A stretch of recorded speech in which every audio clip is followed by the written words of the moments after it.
Hello everyone, I am Sandeep, your physics teacher, and today we will discuss about the chapter number 6, electromagnetic induction. What is the electromagnetic induction? We already learned about the electromagnetic induction in previous classes, and now in this lecture or in this chapter we are going to forward and we are going to solve some new problems generate in an electromagnetic induction. Electromagnetic induction क्या होता है, Faraday's laws क्या होते हैं और कैसे हम किसी इंड्यूस करंट को फाइंड कर सकते हैं, कितने टाइप से इंड्यूस करंट फ्लो होगा, वो सब हम इस चैप्टर में पढ़ने वाले हैं. तो सबसे पहले स्टार्ट करते हैं the magnetic flux. What is a magnetic flux? Electric flux हम ऑलरेडी पढ़ चुके हैं, राइट. तो इलेक्ट्रिक फ्लक्स क्या होता है? The total magnetic field pass perpendicular through a surface is called electric flux of that surface. Similarly, अगर किसी सरफेस से मैग्नेटिक फील्ड पास हो रहा है, सपोज कीजिए that was the direction of magnetic field और ये मैग्नेटिक फील्ड इस सरफेस से पास हो रहा है, ठीक है. तो किसी सरफेस एरिया ए से परपेंडिकुलरली मैग्नेटिक फील्ड कितना पास हो रहा है वो उस सरफेस का क्या कहलाएगा? इलेक्ट्रिक फ्लक्स कहलाएगा, right. Let us consider perpendicularly अगर एरिया की डायरेक्शन ये है, that is the area vector perpendicular to the area A and the angle between the magnetic field and the area vector is A, then the magnetic flux is that means phi m is equal to b into a into cos of theta, or we can say that phi m is equal to b dot a. ये magnetic flux होता है. या फिर smallest magnetic flux के लिए variable electric field के लिए use करें तो that was the surface integral of b dot D A into cos of theta, जहाँ डी ए एक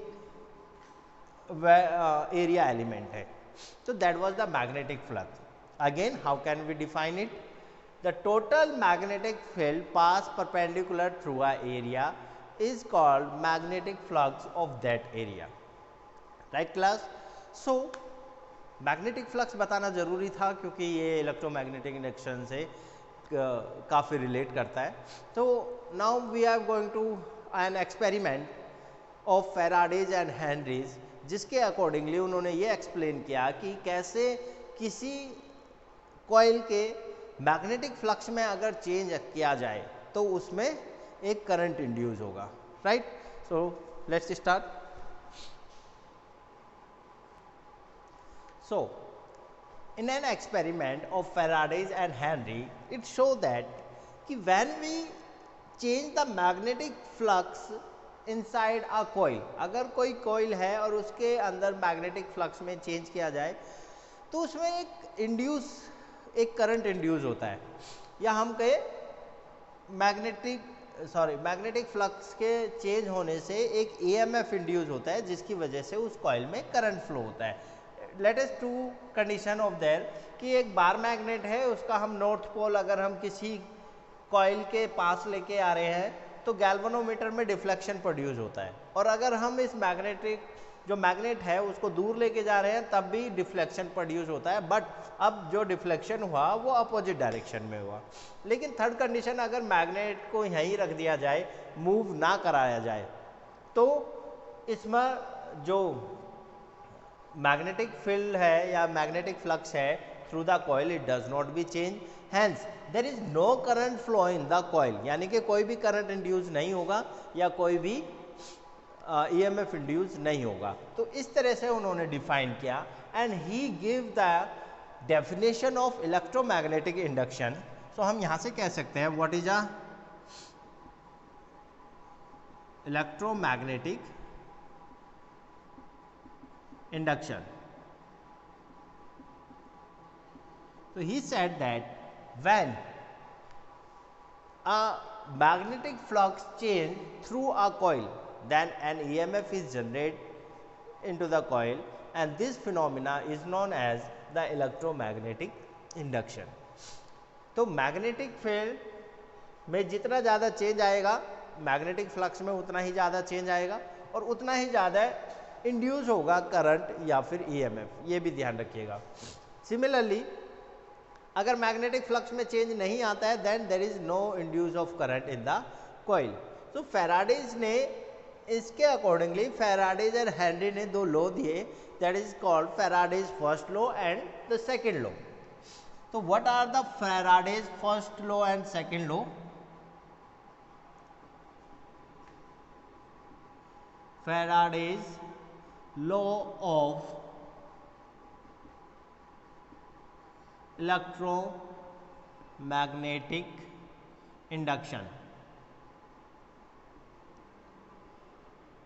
What is that? Faraday's ने जो लॉ दिया इलेक्ट्रोमैग्नेटिक इंडक्शन पर वो क्या है? He said according to the first law,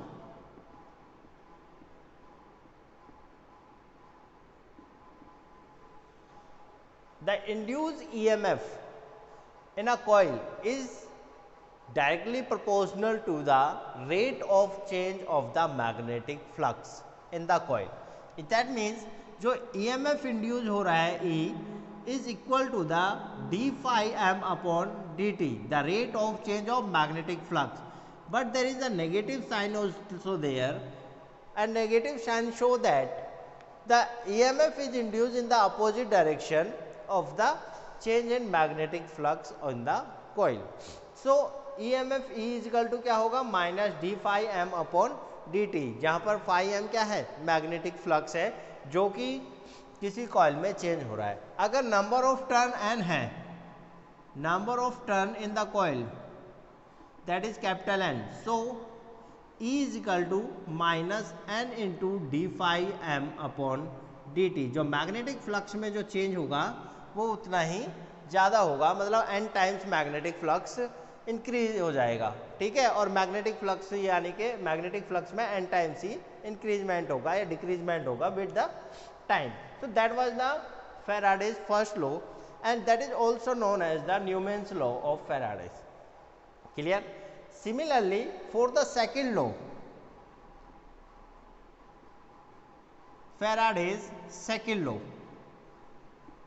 second law से फैराडे के सेकेंड लॉ से या इसे लेंज लॉ भी कहते हैं, द लेंज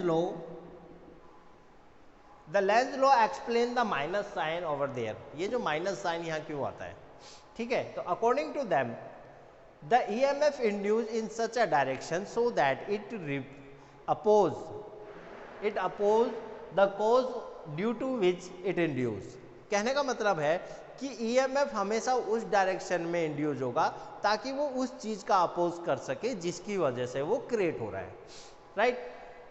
या मैं इसको एक्सप्लेन करना चाहूँ तो इस कंडीशन में, जैसे फर्स्ट कंडीशन में देखिए मैग्नेटिक फील्ड इंक्रीज हो रहा है, ठीक है, तो ईएमएफ इस डायरेक्शन में इंड्यूस होगा ताकि वो उस वजह का अपोज कर सके, यानी कि उस चीज को अपोज यानी कि रिपेल कर सके जिसकी वजह से वो इंड्यूस हो रहा है। अब देखिए यहाँ पर मैग्नेटिक फील्ड क्या है, इंक्रीज हो रहा है इस कॉइल में, तो इस कंडीशन में क्या होगा, यहाँ पर ये क्या एक्ट करेगा, इसमें करंट या ईएमएफ की डायरेक्शन वो हो जाएगी ताकि वो इस चीज का अपोज कर सके, यानी कि मैग्नेटिक फ्लक्स अभी इंक्रीज हो रहा है इसमें, तो यहाँ पर डायरेक्शन ऑफ करंट इस तरह से लीजिए ताकि जो मैग्नेटिक फील्ड है वो अपोजिट डायरेक्शन में डिक्रीज हो सके, ठीक है। तो यहाँ पर ये क्या बनेगा, दैट इज नॉर्थ पोल। अगर मैं इस एक्सिस की बात करूँ तो नॉर्थ पोल यानी कि करंट जो होगा इस डायरेक्शन में फ्लो होगा, और नॉर्थ पोल क्रिएट करने का मतलब ये भी है, दूसरे वर्ड में सिंपली मैं अगर ये भी डिफाइन करूं कि यहाँ पर इस तरह से पोल्स क्रिएट होगा ताकि ये जो नॉर्थ इसके पास आ रहा है ये इसको अपोज कर सके, इसको दूर भेज सके, राइट। सिमिलरली अगर नॉर्थ पोल दूर जा रहा है तो यहाँ पर साउथ पोल बनेगा और डायरेक्शन ऑफ करंट क्लॉकवाइज हो जाएगी इस कंडीशन में, ठीक है, ताकि ये नॉर्थ पोल को अट्रैक्ट कर सके, क्योंकि यहाँ पर ईएमएफ क्यों इंड्यूस हो रहा है, क्योंकि नॉर्थ पोल दूर जा रहा है, तो इसलिए यहाँ पर ये करंट या ईएमएफ इस तरह से इंड्यूस होगा ताकि वो उस नॉर्थ पोल को अट्रैक्ट कर सके, अपने पास लेके आ सके। तो that was the Lenz law, the EMF is induced in that direction so that it can oppose the cause due to it induced। ताकि वो उस चीज़ का अपोज कर सके जिसकी वजह से वो इंड्यूस हो रहा है। तो that was the Faraday's law and that was the explanation of the Lenz law and Faraday's first law. That was the formula for the induce EMF in the coil. Coil में कितना EMF induce हो रहा है, right. तो अब बात करते हैं कि कॉइल में करंट कितना फ्लो होगा। यहाँ हम बात करते हैं कि करंट के साथ साथ इसमें ईएमएफ और इसका जो रेजिस्टेंस है वो कितना होगा। Let's consider that. So now discuss about the induce current in the coil. जब किसी कॉइल के मैग्नेटिक फ्लक्स में चेंज होगा तो ईएमएफ कितना इंड्यूस होता है, that is EMF is equal to minus N into D phi M upon D T, that is according to the Faraday's first law, right. And we know that the induce current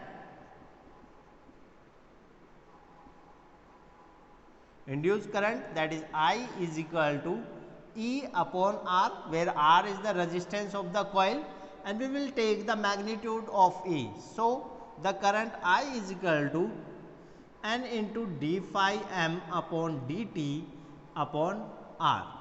That was the value of induced current in the coil, where R is the resistance of coil. Clear.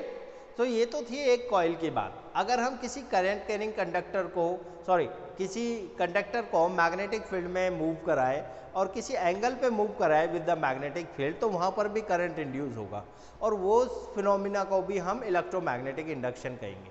कितना current induce होता है या फिर electromagnetic induction कितने types के होते हैं, इसके लिए हम नेक्स्ट वीडियो में पढ़ेंगे। So first of all you have to note down it. And इस टॉपिक से आपके जो एमसीक्यूज क्वेश्चंस हैं या जो वेरी शॉर्ट और शॉर्ट टाइप्स के क्वेश्चंस हैं वो सब इन्हीं टॉपिक से बनते हैं। तो आप इनको क्लियर करके चलिएगा और आगे की वीडियो के लिए या मैं कहूँ कि आगे के टॉपिक्स के लिए ये सब आपका बेसिक है तो आपको याद होना चाहिए। Thank you everyone.